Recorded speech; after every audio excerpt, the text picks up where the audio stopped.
Indigo publicly 2 बार apology दे चुका है। पिछले 3-4 दिनों से जो चल रहा है, फ्लाइट्स कैंसिल हो रही हैं, वो अपनी वजह बता रहा है कि नए नियमों के का अनुमान हम नहीं लगा पाए कि हमारे ऊपर क्या पड़ेगा।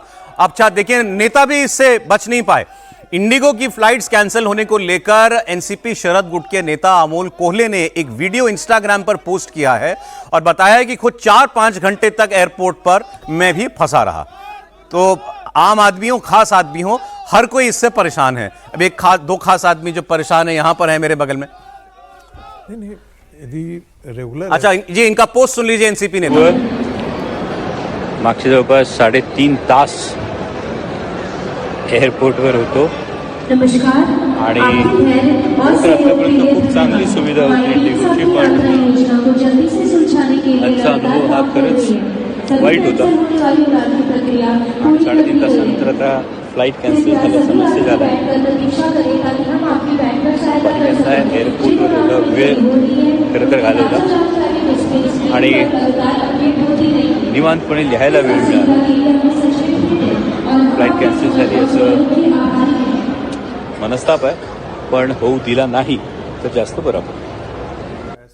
ये एनसीपी शरद पवार गुट के सांसद हैं, शिरूर से बता रहे थे समीर जी। बुरा हाल है सर एयरपोर्ट्स पर, सभी पर। और ये भी सबसे बड़ी बात, ये मालूम नहीं ठीक कब होगा। निश्चित रूप से मुझे लगता है कि 12 जून को जब एक दुर्घटना घटी थी अहमदाबाद में, जब प्लेन क्रैश हुआ था, उसके बाद सिविल एविएशन को लेकर तमाम तरीके की बातें हुई थी कि सुरक्षा होनी चाहिए, पायलटों को तमाम आराम मिलना चाहिए। और प्रधानमंत्री मोदी ने जब 2014 के बाद जब कहा था कि हवाई चप्पल पहनने वाले को हवाई यात्रा का सुख मिलना चाहिए, तमाम एयरपोर्ट शुरू किए गए। उसके बाद मुझे लगता है कि डीजीसीए को उस हिसाब से तैयारी करनी चाहिए थी कि जब इतनी बड़ी यात्रा आज की तारीख में लोग हवाई यात्रा करते हैं और इतना बड़ा इंडिगो एयरलाइंस है जो 68% ट्रैफिक को जो कंट्रोल करता है, इसके पास कस्टमर है, इतना बड़ा उसकी मोनोपोली है, क्या वो एक परिवर्तन को जो केंद्र सरकार ने डीजीसीए ने किया था कि भाई 2 फेज में होगा, 1 जुलाई से पहला फेज लागू हुआ था उसका और दूसरा फेज उसका 1 नवंबर से लागू होता। तो क्या इतना बड़ा एयरलाइंस जिसके पास इतने प्रोफेशनल लोगों की टीम है, वह जज करने में चूक गया कि भाई पायलटों को हम आराम देंगे तो इतनी बड़ा संकट हमारे सामने खड़ा होगा कि रोज की 10% 2300 उड़ानें पर डे ऑर्गेनाइज करते हैं। अगर 10-15% भी कैंसिल होती है तो लगभग 200 फ्लाइटें डेली कैंसिल होना बहुत बड़ी बात है भारत के अंदर। और मुझे लग रहा है उसका असर पड़ा है। और उसके बाद फिर देखिए कि अगर लोग यहाँ से टिकट कैंसिल करके कोई दूसरे एयरप्लेन से जाने की अर्जेंसी में कोशिश कर रहे हैं, किसी मेडिकल अर्जेंसी है, किसी का ज्वाइनिंग है, किसी का कोई मैरिज है, तो उसमें आपदा में अवसर कैसे दूसरे एयरलाइंस देख रहे हैं कि जो 5,000 का टिकट था वो सीधे 25,000 का टिकट दूसरे एयरलाइंस ने उसमें कर दिया है कि आदमी वहां दूसरे एयरलाइन से जाने के लिए उसकी मुश्किल। सर, मैं अपनी भी बता देता हूं। मेरे परिवार को ट्रैवल करना है इंदौर, और जो टिकट आमतौर पर 5 से 7 हजार रुपए की होती है, 44-45 हजार रुपए की टिकट बताइए। तो अभी आपदा में अवसर अगर दूसरे एयरलाइंस देखेंगे तो आप किस तरह से आदमी करेगा? एक पैसा उसका एक एयरलाइन में फंस गया है, दूसरे में आप इतना पैसा ले रहे हो।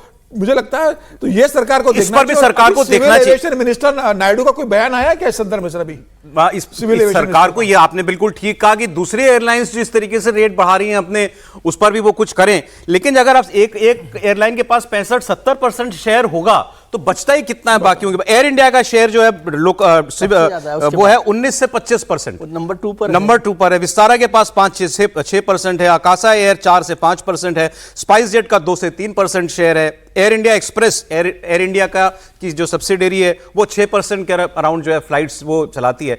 लेकिन छोटी एयरलाइन हो या बड़ी, जो नियम बने सबके लिए बने हैं ना। अब 20% वाली एयर इंडिया कैसे चला रही है, तो 70% वाला इंडिगो क्यों नहीं चला पा रहा? आपके पास अगर बड़ी एयरलाइन, बड़े ज्यादा जहाज, ज्यादा क्रू मेंबर, ज्यादा पायलट, आपको मैनेज करना था। इस पर कोई कोई बहाना नहीं हो सकता कि हम नहीं कर पाए। की बात नहीं है, 2-3 बातें। क्योंकि इंडिगो देश की सबसे बड़ी एक तरह से एयरलाइन से मोनोपोली वाला है, बहुत लोग सफ़र करते हैं। आपने बात कही, इसको थोड़ा सा बारीक तरीके से समझिए। मैं इसको सिविल एविएशन को बहुत समय देखा। इंडिगो के साथ सरकार मिली रही, और वो जो आप जिस बात की तारीफ कर रहे हैं कि फ़्लाइट सबसे पहले टाइम पर पहुँचती है, उसकी वजह से जब एयर इंडिया सरकार के पास थी तो उसको पीछे करके इंडिगो को मौका दिया गया। और यदि आपको उनको ध्यान हो तो उनकी फ़्लाइट्स टाइम से पहले उड़ती थी और टाइम से पहले पहुंचती थी, और जो दूसरी फ़्लाइट्स थी उनको पीछे किया गया। ये पार्ट ऑफ करप्शन है, मैं साफ साफ बता रहा हूँ आपको। और मैं उन लोगों को जानता हूँ जो लोग ये बिजनेस में हैं, तो उनका ये चल रहा है। और उसी से जो ATC है वो आपकी फ़्लाइट को क्लियर कर रहा है कि नहीं कर रहा है। मैंने कई बार ऐसा मेरे साथ भी हुआ कि फ़्लाइट को रनवे पर खड़ा कर देगा क्योंकि टाइम से निकल रहे, और वो इंडिगो की फ्लाइट जब जाएगी उसके बाद 15 मिनट आधा घंटा जो भी लगेगा वो हो रहा है। उसकी वजह से आज वो नंबर 1 पर हो गई। इसकी शिकायत बहुत समय से हो रही थी कि ये जो आप इतना बिजनेस कर रहे हैं कि न तो पायलट्स के रेस्ट का टाइम मिल रहा है, ना क्रू मेंबर्स को रेस्ट का टाइम मिल रहा है, ना फ्लाइट्स का चेकअप हो रहा है, सिक्योरिटी जो है उस पर भी बहुत सारी शिकायत हुई कि सिक्योरिटी क्लियरेंस के बिना ही उड़ रही हैं फ्लाइट्स। अच्छा। और सिक्योरिटी क्लियरेंस दी जा रही है तो वो दी कैसे जा रही है, क्योंकि उसको तो टाइम ही नहीं मिल रहा है फ्लाइट को।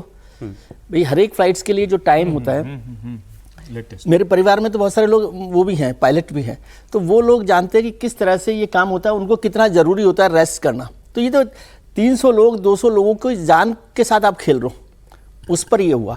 और सरकार जो कोई फैसला करती है, ये जो फैसला किया गया पूरा क्रू मेंबर्स और पायलट को लेकर, सर्विस टाइम को लेकर, वो तो स्टेक होल्डर्स के साथ। ये बड़ी खबर दे रहे हैं इस पर। देखिए अब सरकार ने इंटरवीन किया है और डीजीसीए ने जो रेस्ट्रिक्शंस लगाई थी फ्लाइट ऑपरेटर्स के ऊपर weekly rest for crew members को लेकर के, उसको विड्रॉ कर लिया है, जिसकी वजह से ये प्रॉब्लम है। जो कंडीशन लगाई थी सरकार ने, नियम बनाया था, वो फिलहाल विड्रॉ कर लिया है।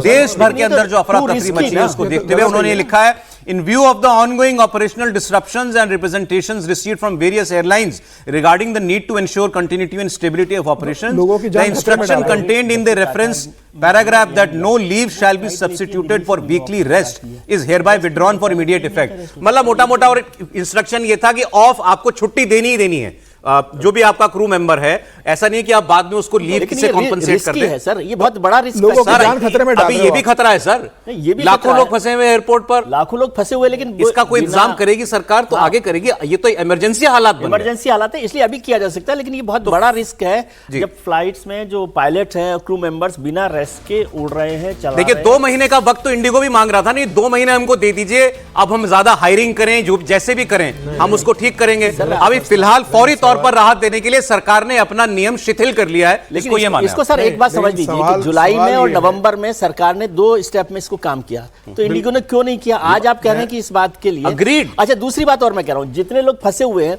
इनको नाश्ता देने में, इनको खाना देने में, इनको स्टे कराने में क्या मतलब, ये क्योंकि आप पैसा बचाना चाहते हो, इस पर तो सरकार को जवाब देना चाहिए। मुझे लगता है ये कोई जो एजेंसी हरकुलियन टास्क नहीं था, हरकुलियन टास्क नहीं ये है, मैनेजमेंट का मामला है।